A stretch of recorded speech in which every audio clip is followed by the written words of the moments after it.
কি ঠান্ডা রে বাবা! এই ঠান্ডার মধ্যে তাজা ফুলকপির সিঙাড়া যদি করা যায় কেমন হয় বলুন তো? কিছুই না, চলুন বানিয়ে ফেলি। প্রথমে ভাজা মশলা একটা তৈরি করলাম।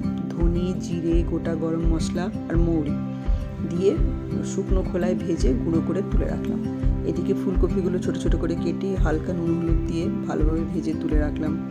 বাদামটাও ভেজে তুলে রাখলাম। ছোটো কুচি করে নারকেলগুলোও ভেজে তুলে রাখলাম। ওই তেলের মধ্যেই দিলাম আদা, কাঁচা লঙ্কা বাটা, তার মধ্যে হিং দিলাম, লবণ, মিষ্টি, কাশ্মীরি লঙ্কার গুঁড়ো, জিরে গুঁড়ো, ধনে গুঁড়ো, হলুদ দিয়ে ভালোভাবে কষিয়ে বাদাম, ফুলকপি আর নারকেল কুচি ভাজাগুলো সব দিয়ে দিলাম।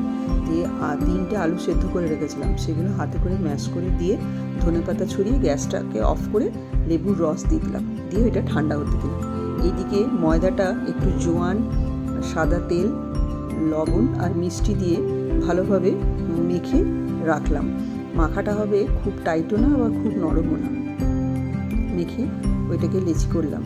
কিছুক্ষণ রেস্টে রেখে তারপর লেচি করলাম। লেচি করে লম্বাটে আকার করে বেলে মাঝখানে কেটে ওপর দিকটাতে জল দিলাম। জল দিয়ে ফোল্ডটা ঠিক এইভাবে করতে হবে। করে পুরটাকে দিয়ে সুন্দরভাবে জল দিয়ে আবার মুড়ে দিলাম। এক এক করে সব সিঙাড়াগুলো তৈরি করে রাখলাম। এদিকে কড়াইতে তেল বসালাম।